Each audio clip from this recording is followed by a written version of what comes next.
Halo teman-teman, di video responsif kali ini, khususnya di mata kuliah Human and Computer Interaction, kita bakal ngebahas tentang CSS. Apa sih CSS itu sebelumnya?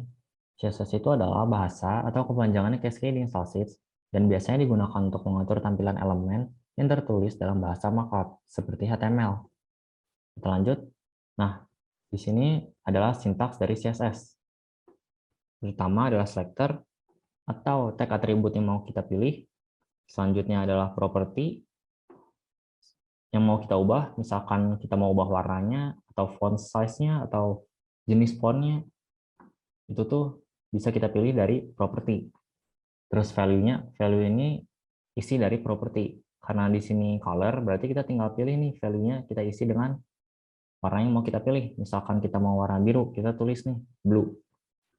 Nah, terus di sini aku contohin nih caranya. Misal kita mau ubah heading 2 nih. Berarti selectornya heading 2, kurung kurawal. Kita pilih propertinya. Misalkan di sini kita mau ubah warnanya. Color titik 2 blue. Nah, kita coba nih jalanin. Kita cek. Nah, H2-nya tuh nggak berubah nih jadi warna biru. Padahal kan kita udah setting nih H2-nya buat berubah jadi warna biru. Tapi kok kenapa sih nggak berubah jadi warna biru? Nah, itu tuh nanti kita bakal bahas ya di materi selanjutnya. Sebelumnya, penggunaan color itu sebenarnya ada 3 cara nih. Bukan cuma dari manggil warnanya aja. Tapi kita juga bisa manggil dengan cara RGB. RGB itu apa? RGB itu red, green, blue, yang berarti pencampuran dari 3 warna tersebut dengan 3 parameter angka yang dimulai dari 0 sampai 255. Misalkan kita di sini masukin semuanya 255 nih. Ketiga parameter tersebut 255, ini itu bakal menghasilkan warna putih. Dan yang terakhir, cara menggunakan color bisa menggunakan kode. Dimulai dengan tanda hashtag dulu nih. Tanda hashtag, terus kita masukin kode 6 karakter. 6 karakter ini bisa huruf atau juga bisa angka. Misal di sini kita masukin 0 semua nih, 6 biji. Ini itu bakal nunjukin warna hitam. Oke, lanjut ya. Di sini ada inline CSS, internal CSS, dan juga external CSS. Ketiga itu apa sih? Ketiga itu tuh adalah 3 cara penggunaan CSS. Kita bahas dari yang pertama dulu. Inline CSS. Inline CSS itu berarti kita mengubah style langsung dari tag atribut HTML-nya. Dari contoh PPT-nya nih. Ini kan di tag atribut body-nya nih ya. Itu mau ditambahin background color. Berarti kita langsung bisa ketik style sama dengan masukin propertinya. Background color titik 2, masukin value-nya purple. Nanti background color-nya bakal berubah jadi ungu. Kita contohin ya di sini. Kita mau ubah juga body-nya. Kita ketik style sama dengan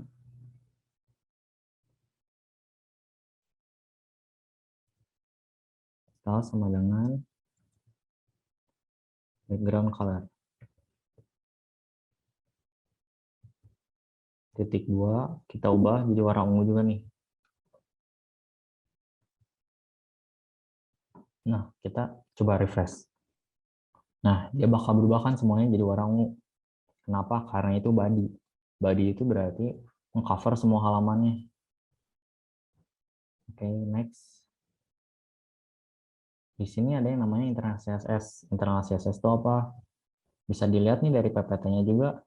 Dia tuh ada tag tambahan nih, yaitu textile. Di declare-nya itu di bagian head. Ini tuh berarti disebutnya internal CSS.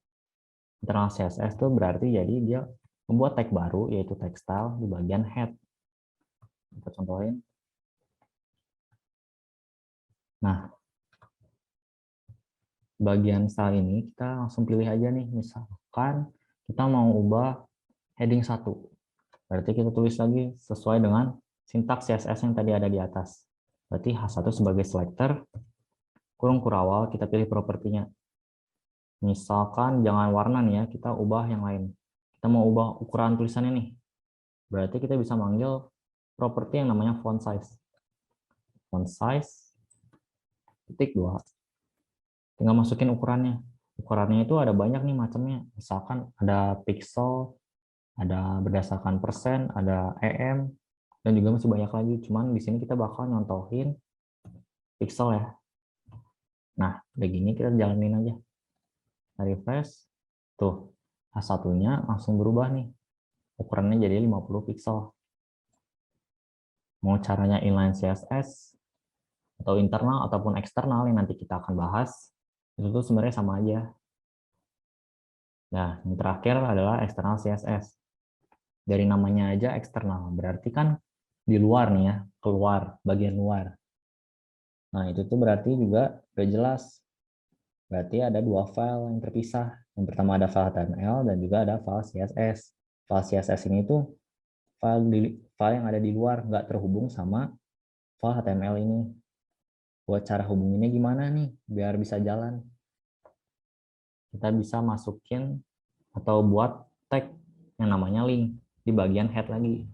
Kita buka nih, tag link, terus kita tulis rel sama dengan. Nah, ini kita isi apa? Kita isi style sheet. Kenapa diisinya style sheet? Karena file yang mau kita tuju kan .css nih ya. .css ini berarti style sheet. Nah, setelah rel style sheet, ada yang namanya href. Href ini buat apa? Href ini buat nunjukin ke alamat file yang mau kita tuju. Karena ini file, kita tinggal masukin aja nih nama dari file tersebut, index.css. Nah, kalau udah kayak gini, dia bakal ke link langsung. Ini kan dia mau ngubah H2 nih ya, kita hapus dulu. H2 bakal berubah jadi warna biru. Kita cek langsung, kita refresh. Nah, dia berubah jadi warna biru kan. Berarti ini tuh udah menandain bahwa file HTML sama CSS ini tuh udah terhubung.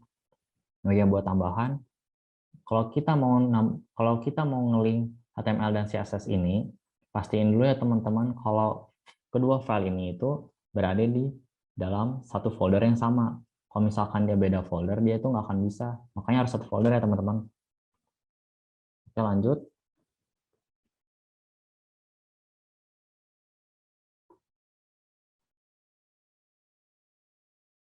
CSS selector. CSS selector itu ada 4. Mulai dari elemen, universal, ID, dan juga class selector. Masing-masing ini tuh memiliki definisinya masing-masing. Mulai dari elemen selector nih. Apa sih itu tuh? Elemen selector itu sama yang udah kayak kita lakuin sebelumnya. Nih, contohnya H1 ini dan H2. Ini tuh disebutnya elemen selector. Atau dalam kata lain, kita tuh milih tag atribut dari HTML mana yang mau kita modifikasi stylenya. Misal di sini kita mau ubah H1, berarti kita tinggal H1 sebagai selector, lalu kita ubah nih, panggil propertinya. Itu tuh disebutnya dengan elemen selector. Lanjut, ID selector. ID selector itu buat apa? Misalkan ya, misal kalau kita mau ubah paragraf 1 aja nih, kita ubah paragraf 1, tapi nggak mau paragraf yang lainnya itu ikut berubah. Caranya gimana? Kita tuh bisa pakai yang namanya ID selector, atau juga class selector. Misalkan kalau kita deklarasi di sini ya, P, kita ubah colornya jadi yellow. Nah, kalau kayak gini kan, dia bakal semuanya nih ya berubah jadi warna kuning kan. Sedangkan yang tadi kita mau kan cuma paragraf 1 doang. Itu tuh kita bisa pakai yang namanya ID selector atau class selector. Tapi selain ID selector dan juga class selector ini, sebenarnya kita juga bisa ngubah dengan pakai cara inline CSS, yaitu pemakaian CSS di dalam tag atributnya langsung. Jadi kita bisa langsung nih ubah di sini. Di paragraf 1 ini kita masukin inline CSS. Style, tanda kutip, kita ubah, pilih propertinya. Kita ubah yellow. Terus ini kita hapus dulu. Nah, itu bakal sama aja. Kalau pakai ID selector dan class selector, hasilnya bakal sama. Kita refresh. Nah, yang berubah juga cuma paragraf satunya aja kan. Sama aja sebenarnya. Cuman kalau misalkan kita mau pakai ID selector, gimana sih caranya? Nah, berarti kita tuh harus ngedeklarasi dulu nih. Kita pilih dulu tag atribut mana yang mau kita ubah. Kan kita tadi pilih paragraf 1 nih ya. Di dalam tag ini kita masukin nih ID sama dengan tanda petik. Di dalam tanda petik ini bebas kalian mau masukin apa aja. Yang penting nggak boleh diawali dengan angka ya. Harus dengan huruf terlebih dahulu. Karena kalau misalkan kita masukin angka duluan, dia itu nggak akan mau jalan. Misalnya kita masukin kata para satu atau paragraf satu. Terus cara ngubahnya gimana? Kita ubahnya di eksternal CSS nih. Terus kita panggil ID-nya. Cara manggil ID itu dengan tanda hashtag atau pagar. Terus kita tulis, masukin ID yang udah kita ketik tadi. Tadi kan par satu nih, berarti hashtag par satu. Terus sisanya sama. Kita masukin properti, masukin warnanya. Asal di sini mau diubah warna merah. Nah, berubah nih warna merah. Paragraf satu doang, sesuai sama yang kita mau. Terus kalau misalkan class, gimana cara makainya class? Sama aja kok, sama kayak ID. Cuman bedanya di pemanggilannya. Yang kita buat dulu class sama dengan head 2. Yang kita komen. Nah, buat manggil buat manggil class, kita pakai tanda titik. Terus masukin nih nama class tadi, head 2. Berarti titik head 2. Kita ubah misalnya jangan jadi warna biru deh.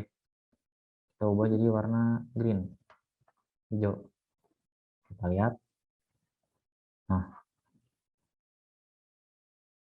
Oh, ada salah nih.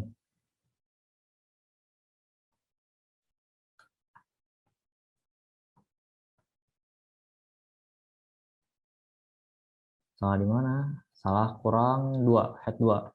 Nama class-nya kan head 2 nih, harusnya tadi head 2. Nah, refresh, berubah jadi hijau. Nah, terus apa sih bedanya ID sama class? Perbedaannya itu terdapat di ini nih. Kalau di class itu, di dalam satu elemen yang ada class, kita bisa nge-declare class lainnya juga. Misalkan, ini kan kita tulis head 2 nih ya, kita bisa nambahin lagi head 22 atau head 222. Ini tuh bisa. Terus cara ngaksesnya gimana? Ngaksesnya sama aja. Tinggal kita ganti aja yang tadinya head 2, kita ganti jadi head 22. Misal kita ubah di sini. Kita pakai head 222, terus kita ubah warnanya jadi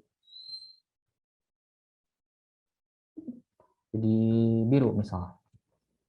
Kita refresh. Nah, berhasil kan? Dia bakal berubah juga jadi warna biru. Kalau ID gimana? Nah, ID itu nggak bisa. Itu tuh yang ngebedain ID dan class. Kalau misalkan kita paksa juga nih ya, par 2, masukin lagi ID yang kedua. Dia itu nggak akan bisa jalan. Dia bakal ngubah warnanya ke warna sebelumnya. Ini kan ID tadi warna merah kan, dia bakal berubah jadi warna hitam. Kita refresh. Nah, dia berubah nih jadi warna hitam. Jadi ID itu cuma bisa satu elemen, hanya boleh satu ID aja. Kalau misalkan kita mau buat lagi gimana? Ya kita buat lagi deh di tag atribut yang lainnya. Jadi di tag atribut yang ini kita tambahin aja ID lagi. Tapi dia bakal ngubah si ID yang ini aja. Itu tuh yang ngebedain class dan ID. Jadi kalau class, kita ulangi lagi. Jadi kalau class di satu elemen bisa lebih dari 2 nih di deklarasi class-nya. Sedangkan kalau ID dia cuma bisa 1 ya. Nah, kita lanjut. Yang terakhir adalah universal selector. Universal selector itu kayak gimana? Dari namanya aja udah universal kan. Berarti dia itu bakal mempengaruhi seluruh komponen yang ada di body. Misalkan kita mau ngubah seluruhnya jadi ukuran yang sama nih. Berarti kita tinggal pakai font size. Oh ya, sebelumnya buat akses universal kita bisa pakai tanda bintang. Tanda bintang ini bakal nandain ke universal. Tanda bintang, kurung-kurung awal, font size, properti font size buat ngubah ukuran font, kita ubah misalkan jadi 50% nih. Bukan pixel lagi. Nah, bakal berubah kan dia. Terus head satunya kok nggak berubah? Karena di sini kita udah ubah lagi juga. Makanya dia nggak akan berubah. Kalau misalkan kita hanya hapus nih. Nah, Di sini dia langsung ikut ke berubah kan. Itu tuh universal selector. Lanjut, ada text formatting and font style. Text formatting and font style itu apa? Dari yang udah kita bahas, tadi kan ada font size, ada font color. Sebenarnya masih ada banyak lagi. Mulai dari font weight, font family, text align, dan lain-lain. Contohnya ya, di sini kita mau ngubah paragraf 1. Kita mau ubah letaknya nih misalnya.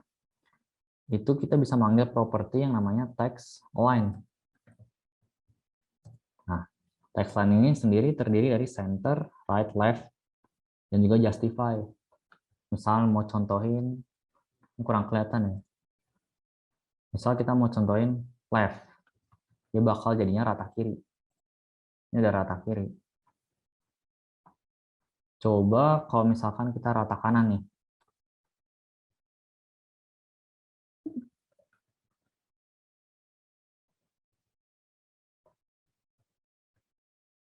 Nah, kita rata kanan. Nah, berubah kan dia jadi rata kanan. Tuh, jadi rata kanan kayak gini. Itulah kegunaannya text align. Atau kita misalkan mau ubah nih justify. Berarti bakal rata kiri kanan. Refresh. Bakal rata kiri kanan. Karena si tulisannya sampai ujung, ini nggak nyampe, jadi kurang kelihatan kali ya. Misal kita coba panjangin dulu nih si teksnya.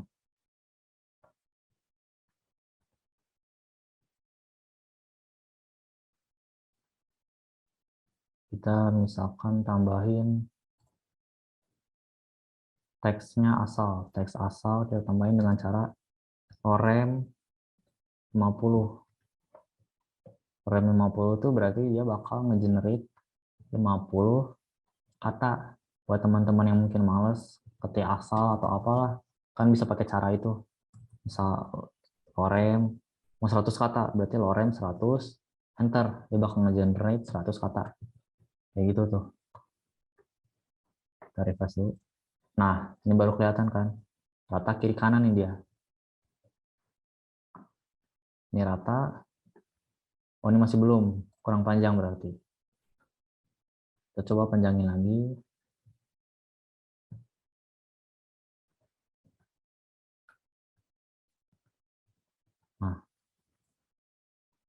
Nah, baru kelihatan kan. Ini rata kanan. Ini juga rata kiri. Itu tuh justify.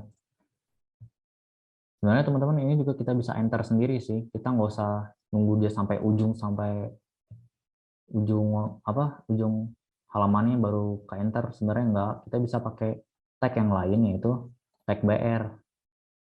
Kita tinggal tambahin aja nih, misalkan kita mau nambahin enter di bagian sini, berarti kita tinggal masukin tag BR, dia bakal ngasih enter secara otomatis atau new line.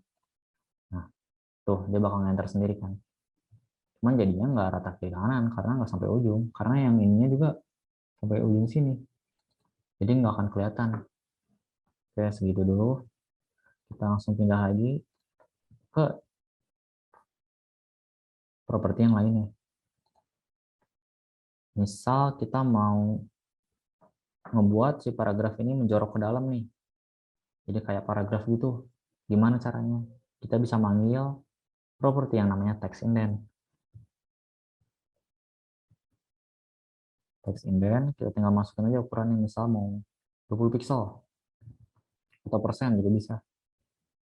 Kita refresh. Nah, si kalimatnya pun bakal menjorok ke dalam sesuai dengan ukuran yang udah kita tuliskan tadi. Ada lagi, misalkan mau font family. Font family ini buat apa? Font family itu properti buat ngubah font. Nah, di sini teman-teman bisa lihat font-fontnya itu ada banyak. Misalkan kita mau ubah ke ini Times New Roman nih. Kita tinggal refresh. Oh, ini udah Times New Roman nih. Kita ubah ke yang lain deh. Kita ubah ke Arial. Nah, berubah kan dia?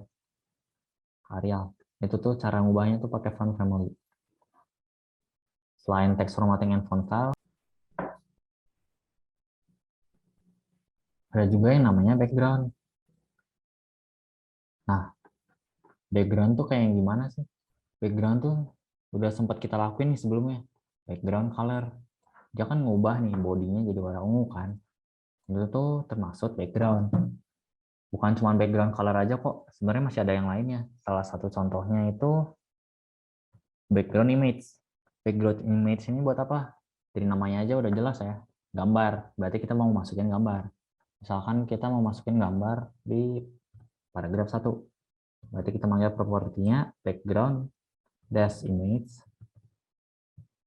terus URL. URL ini apa? URL ini sama kayak href, yaitu menunjukkan alamat dari lokasi gambar kita. Yang berarti gambar kita ini harus satu folder ya sama file CSS dan juga HTML.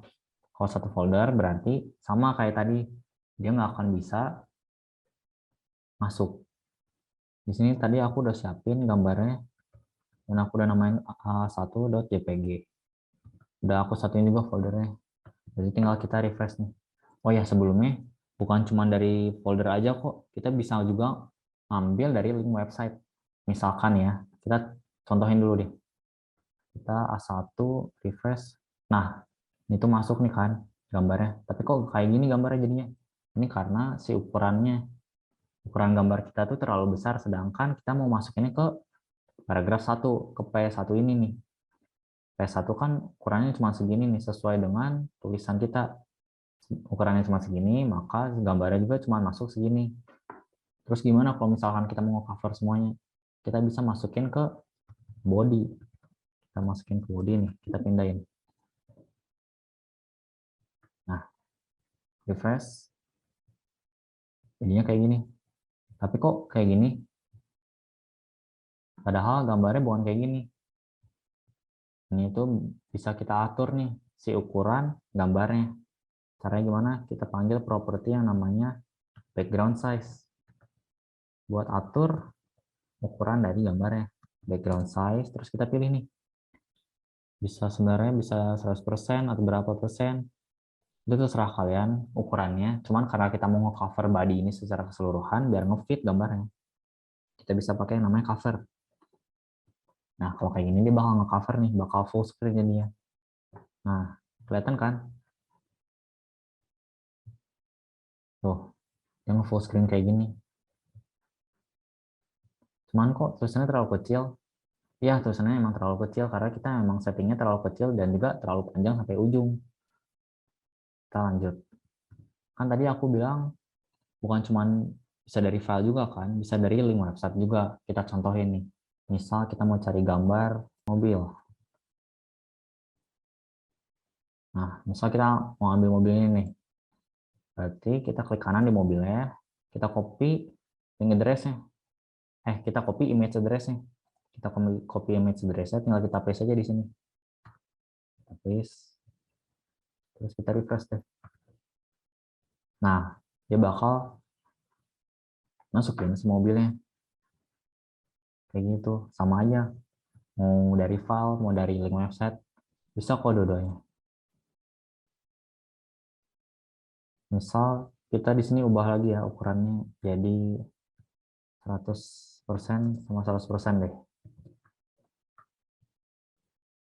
Jadinya kayak gini tuh. Misalkan kita nggak mau ubah deh. Coba kita nggak usah ubahnya. Kita refresh. Nah, terus kok jadi kedua sih? Jadi ada dua gitu. Jadi nge-repeat gitu. Karena gini nih. Misalkan ya, gambar mobil ini ukurannya itu cuma sampai segini nih. Cuma sampai segini.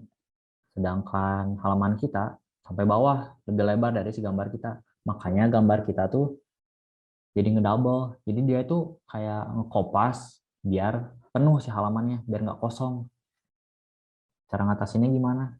Itu tuh kita bisa pakai properti yang namanya background dash repeat. Tinggal kita pilih no repeat. Dan dia berubah jadi satu aja. Dan buat ngecover tadi, sama yang tadi udah aku contohin, pakai background size. Background size, cover. Nah, bakal nge-cover kan. Oh, ini ada kurang. Nah, bakal cover. Selain itu ada juga misalkan kita mau ini nih, kita panjangin dulu deh halamannya. Pakai cara hit. Misal mau 2000 pixel. 2000 aja lah, 2000. Kita refresh.